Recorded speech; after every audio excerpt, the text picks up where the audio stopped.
Hi everybody, welcome to Camping with Alzheimer's. My name is Phil. Today we're going to talk about caregiving in regards to Alzheimer's.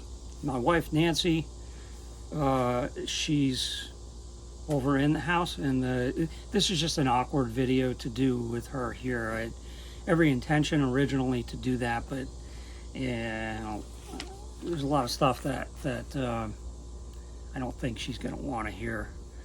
So a couple of things I'm going to talk about in this video. It may be a little lengthy, and I apologize for that, but I think there's going to be a lot of good information in here. So I'm going to talk about a little bit of background on Alzheimer's for us and where we currently are with this whole thing. Caregiver responsibilities, some of the tasks that we have as caregivers, and where I may see this going in the future. I don't know.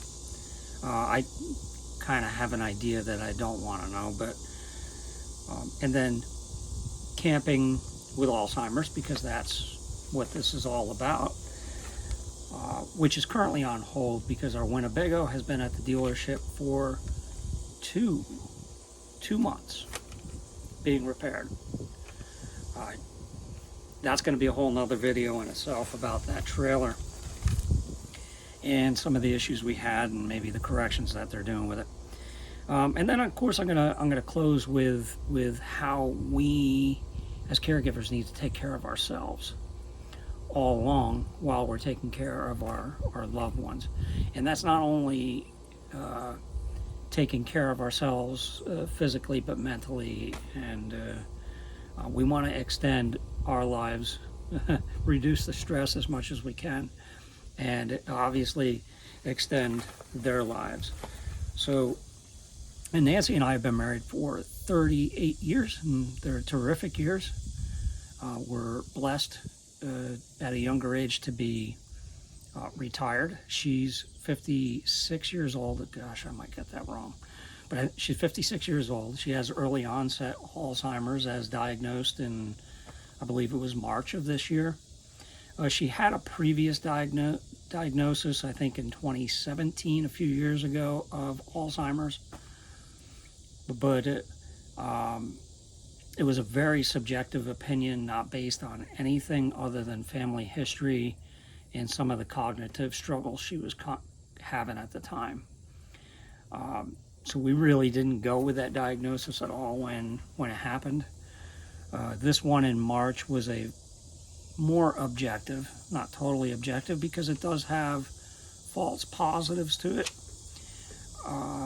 and the numbers can be askew for a variety of reasons, but in essence a lumbar puncture, so they're not perfect.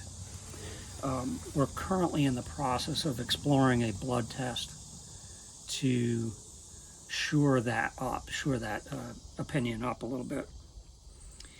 So our experience thus far has really been a roller coaster ride over the years.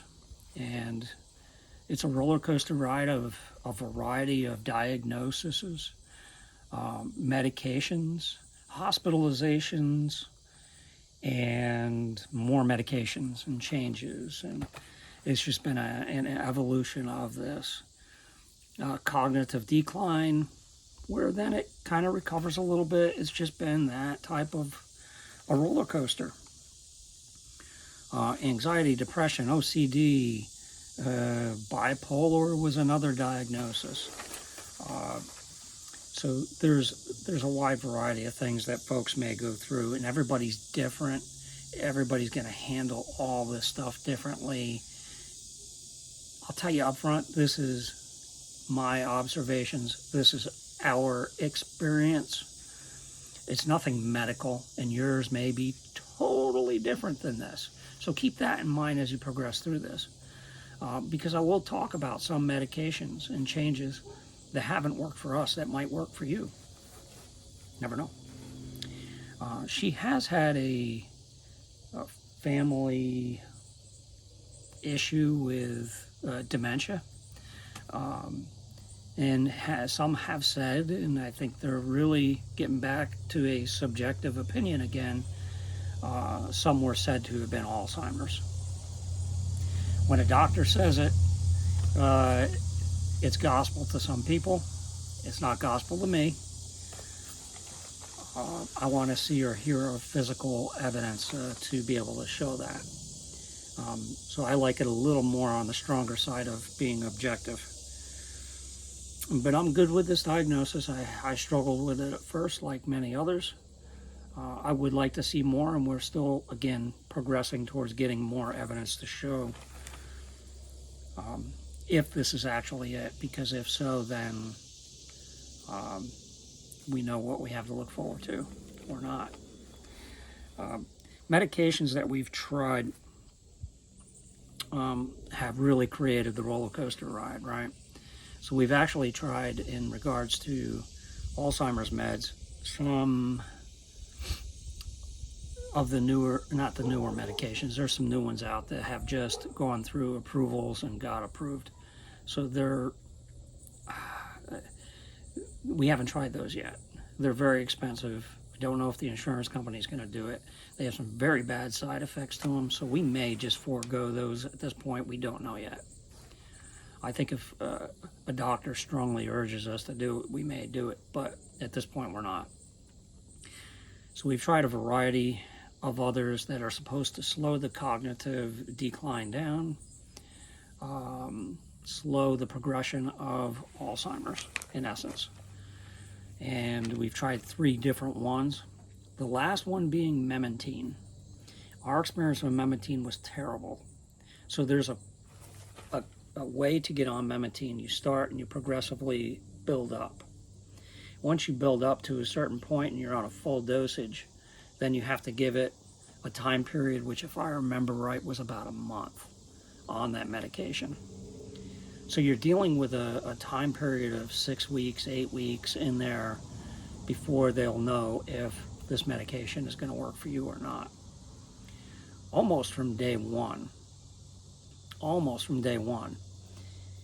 If you can imagine somebody with Alzheimer's, where their brain is dying, where they can't cognitively think, act, get out of bed, struggle with everything in their life. That's what memantine looked like for her. It almost gave her Alzheimer's symptoms. That's how I describe it. And it was challenging. The doctors, they kept saying, hang in there, hang in there, hang in there, hang in there. And she did. We hung in there around 6 weeks. And finally, we had a discussion, a meeting with a doctor. And the doctor would have expected to have seen it by now, some progression towards the good. And all we kept seeing was progression towards the bad. So he did eventually, he gave us the option, if you think you want off this, try it and see. And of course we did, because it was terrible experience. I mean, it gave us a taste of what we have to look forward to, in a sense, in the future, or not look forward to. We saw it with memantine. Now, that's our experience with memantine. It may not be your experience with memantine or your loved one's experience with memantine. So just keep that in mind, that it can be a good experience, and it could slow the progress down. We didn't see personally where we saw any benefits from it at all. So as a caregiver, what do? We help the loved one with the medications. We order them, I lay them out for the week, I make sure she's taking them, and that we're on the right track there. I help with her doctors, so I'm with her during her doctor appointments. Early on, I wasn't there for all of them, but then we started seeing she wasn't remembering what the doctor was saying at the appointment, and that's where we knew we had to draw the line, and I had to go in and help with those. So I'll go to all of her appointments. I'll be on all the phone calls if we have a telehealth, and be part of that discussion that we're having with the doctors and the medications we might be going to. So that's a big part of it. Health care providers, just while we're on that subject briefly, some care, some don't care. A lot of the times you're on a conveyor belt. And it's sickening when you're dealing with this disease to be on that conveyor belt. You'll know you have a good doctor when you see it, and you'll know you have a bad doctor when you see it in most cases. A lot of them will give you what I call FaceTime, where you're right in front of them and you're face to face with that doctor. They're going to show empathy and that they care. But as soon as you leave the door and you're out the door, gone. They got no time. You're off the conveyor belt now. So it's hard to find that in a doctor. If you find it, you know you got it, though, no doubt. And that used to be a thing in the past, to have that empathy and caring. Now it's about getting that person out the door, writing in the computer what meds they need to go to, next appointment, see you later. See you in a couple months. So it's tough. Alzheimer's, right? It's very, I think I mentioned this, it's very subjective at times and not so subjective. Maybe in the later stages it's a little more objective, but in the earlier stages, when you're early on in this, it's a lot of guesses going on. That's what I mean by subjective. They're using their opinion, their thoughts on maybe what they're seeing may not always be right. So as a caregiver, there's some of the things you want to do. So also as a caregiver, what I do is, because she's on the meds, she can't drive. So when it comes to going downtown, going to the store, going to the senior center for activities, whatever it might be, I'm there for her to take her down and do whatever we got to do.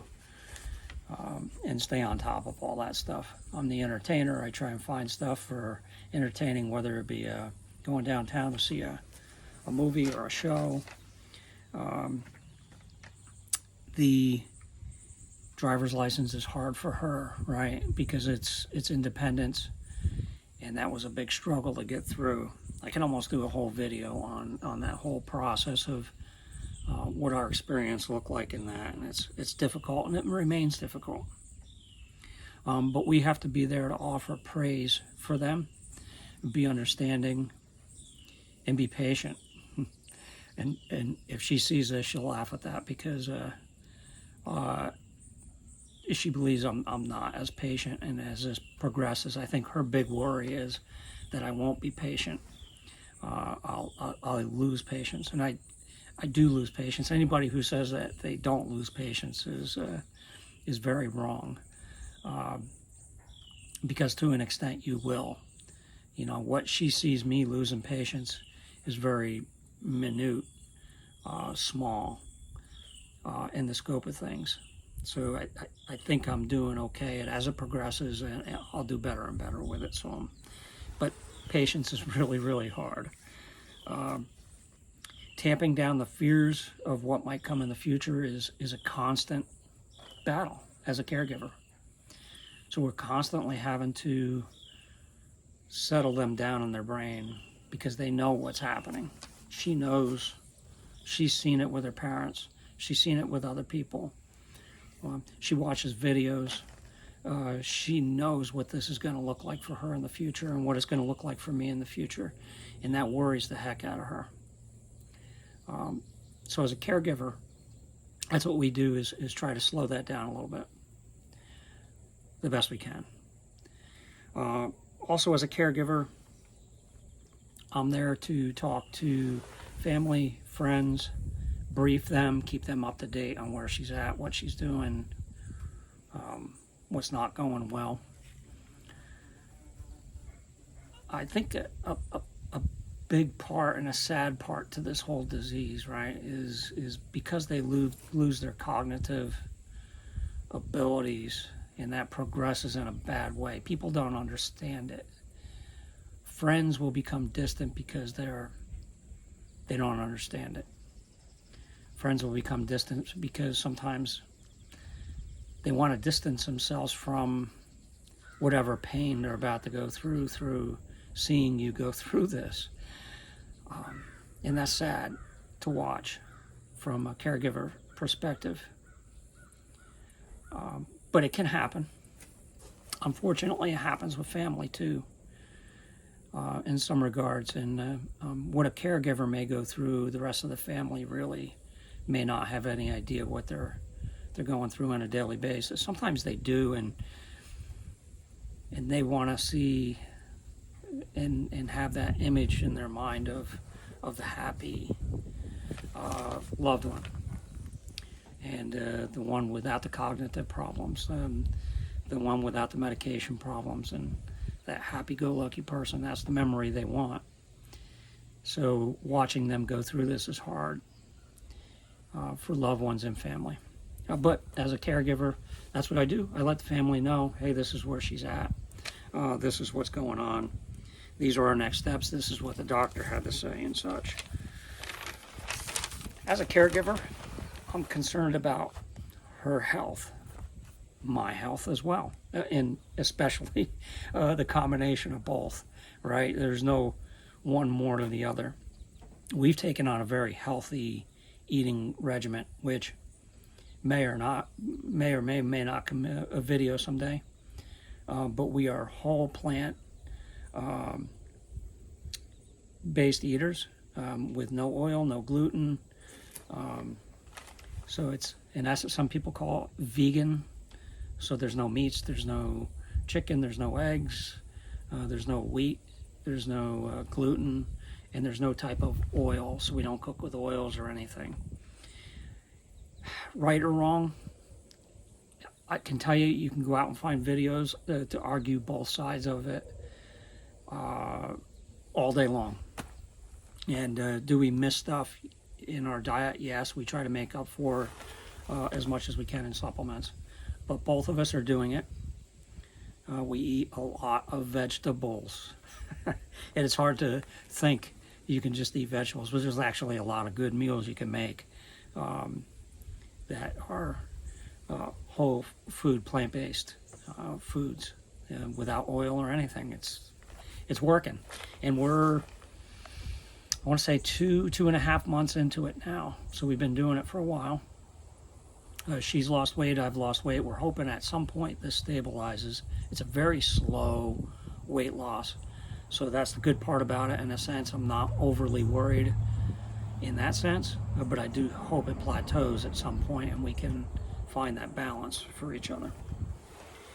Exercise, gigantic for the mind, to keep the blood flow going. So I do push that whether she wants in it or not. I'm exercising no matter what. There's some times where she's just too tired and her day is shot. She can't do it, but I'm going out to do it. Might take a day off here and there, but not much, because I know how important that is for us as caregivers to maintain ourselves, our mind, and our well-being. So there are a couple things as a caregiver. That's our tasks. That's our responsibilities. At least it is in my eyes thus far.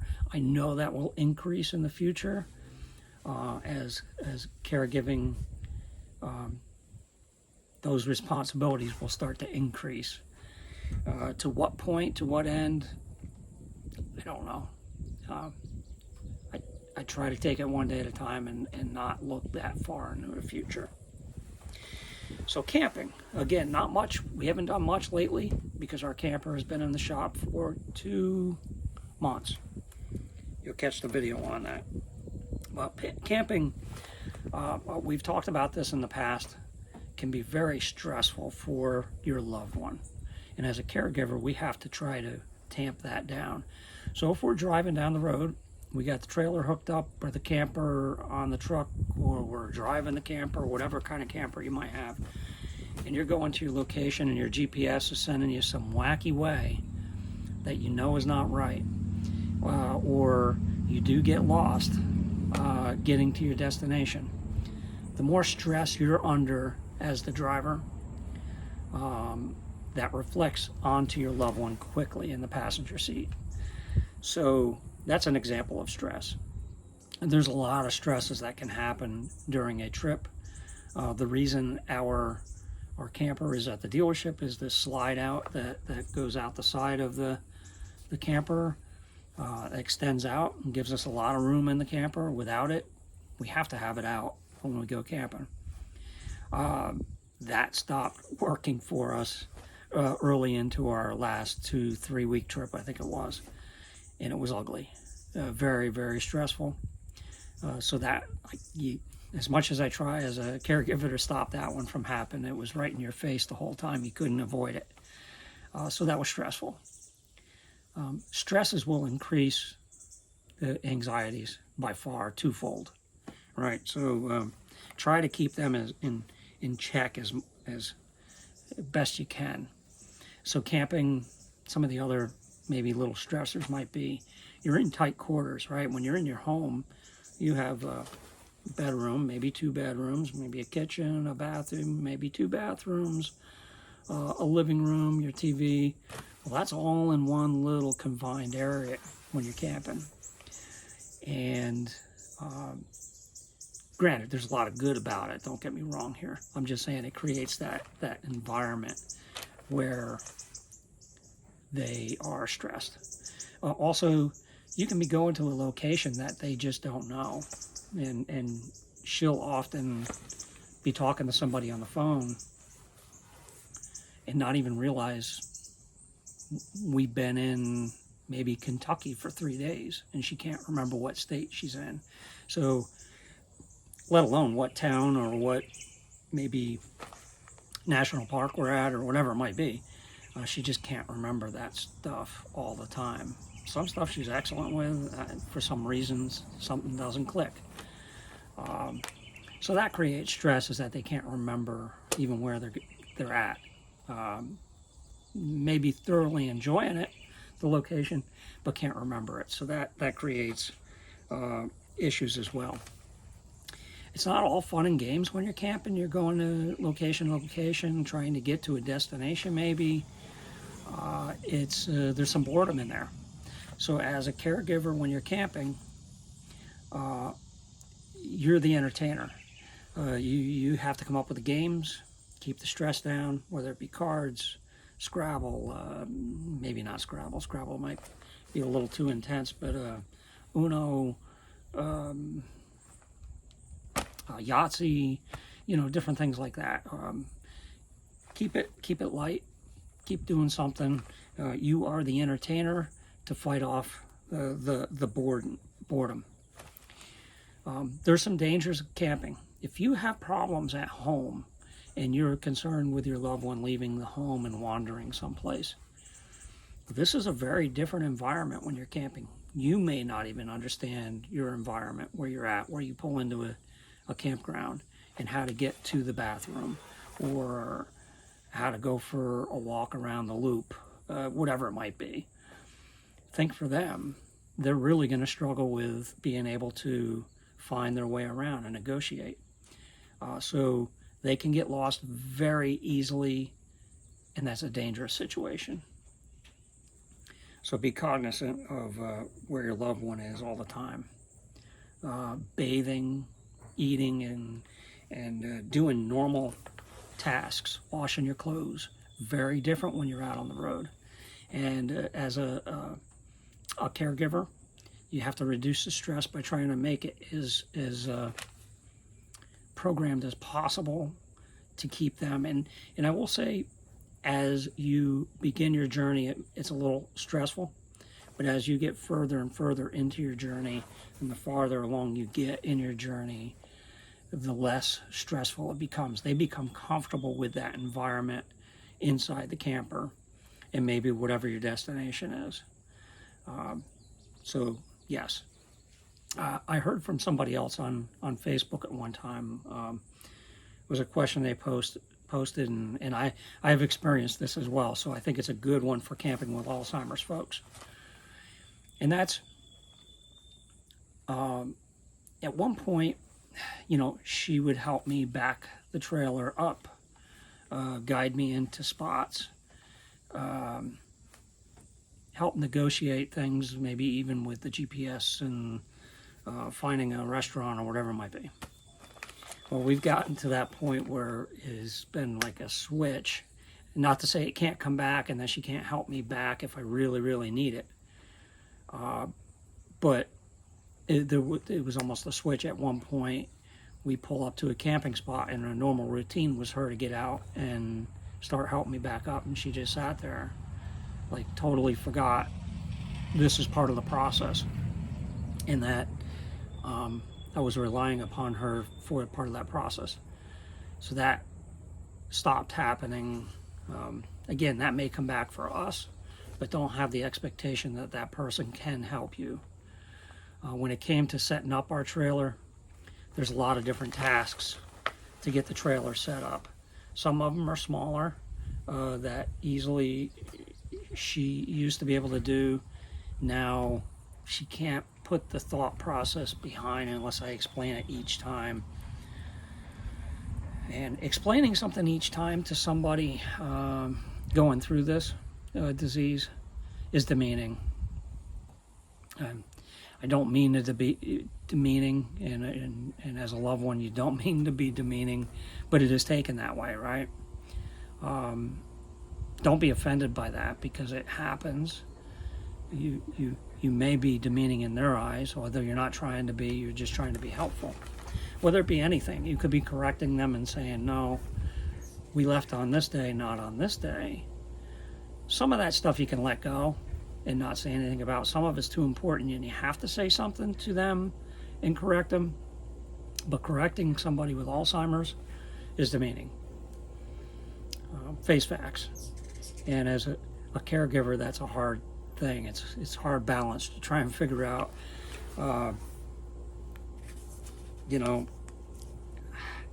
can you say this? Should you say it? Is it going to be taken the wrong way?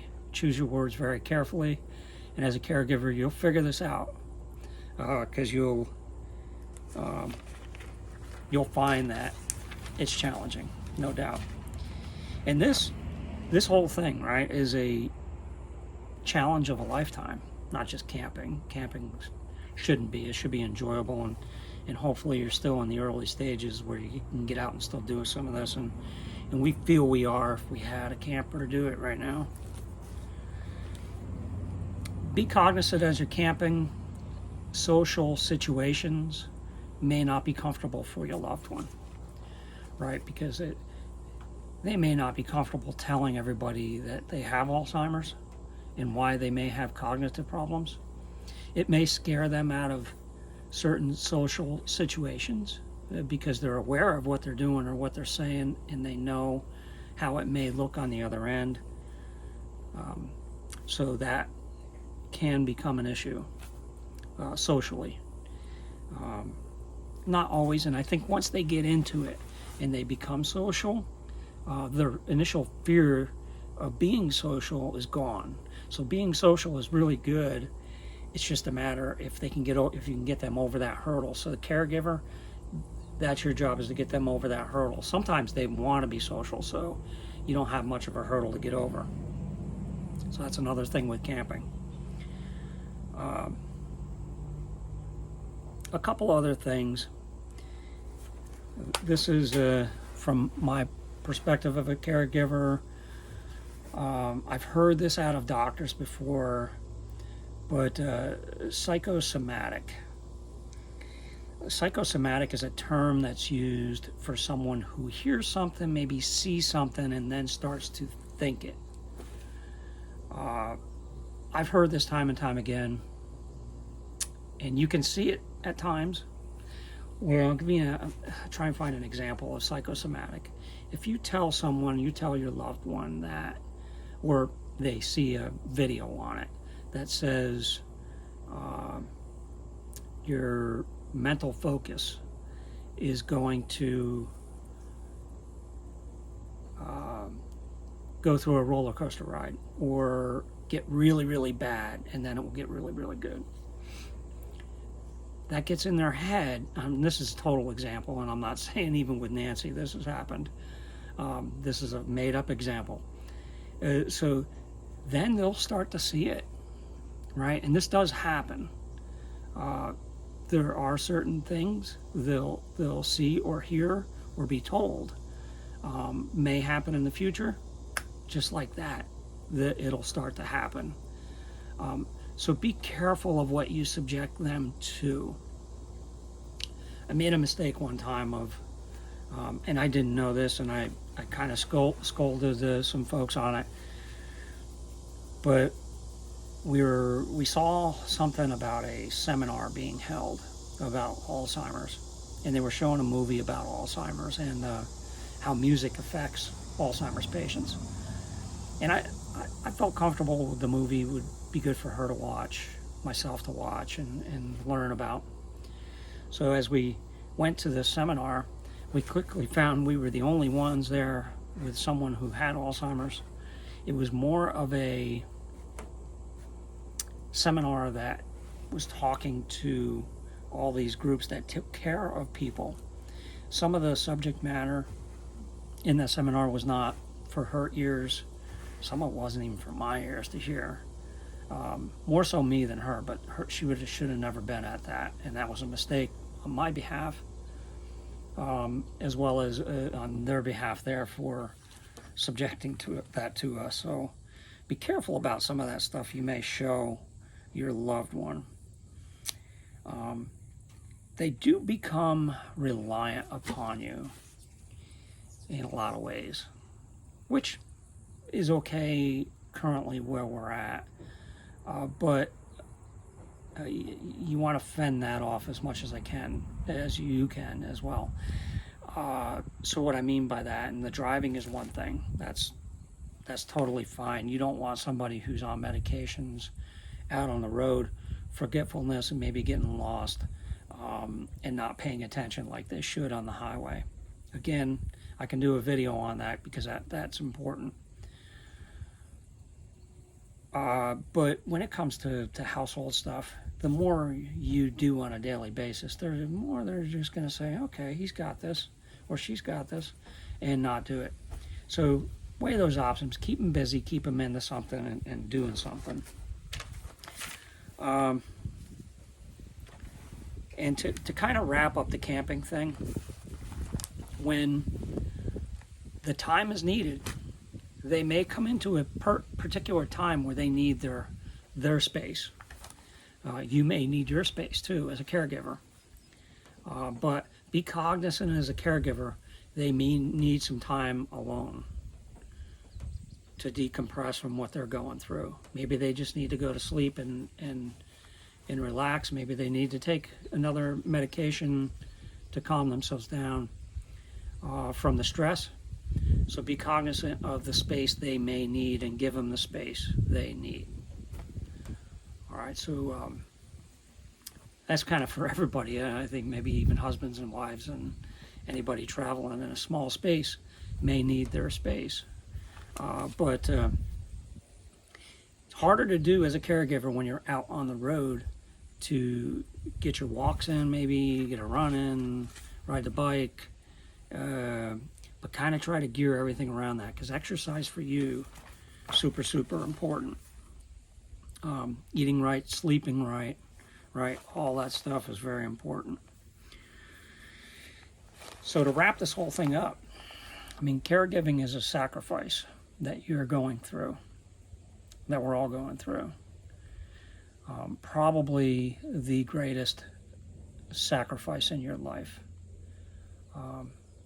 that you'll ever have to do.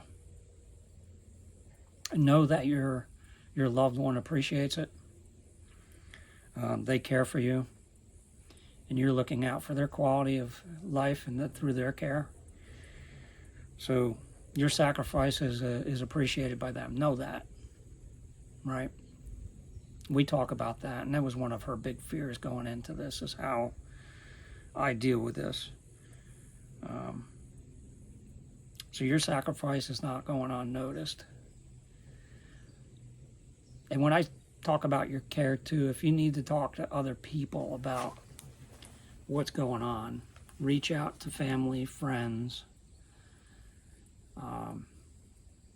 Try not to overburden them. I'm finding that I'm doing that at times, and any of my friends or family watching this, I apologize that I put everybody through that, because it is difficult. You do need somebody to talk to on occasion, not just about this, but anything that might be bothering you in life. And I'll tell you, your family and friends are, as a caregiver, I very much appreciate them, and I'm afraid at times I scare them off because of what I talk about, what I might say we're going through, and that scares them as well. You are appreciated. You got to know that you're going to be on pins and needles through this, whether you're saying the right things or doing the right things. But if you have your loved one in mind as you're doing that, that's the important part. If you can get out, if you're still early enough in this, and you can travel and see the world, see this wonderful country of ours. It's an amazing country, and we're just touching the surface of it. But get out and enjoy it. Enjoy the outdoors. Enjoy your loved one while you have them there. I hope there has been some benefit of this video. It's been difficult to put it together and talk to you all about this. But I think there's a bunch of good information if you're just coming into this diagnosis. I'm not far into it as well, but I am seeing it from a caregiver perspective, so I wanted to throw this out there now. I hope one of our next ones may be talking to her and getting her perspective from the perspective of somebody with Alzheimer's, how she feels regularly, because that's meaningful to a lot of people as well. To everybody who has stuck through and watched it, if you like the video, go ahead and like it. Share if you feel you'd like to. But God bless everybody and what you're doing. Have a good one until the next video. Bye.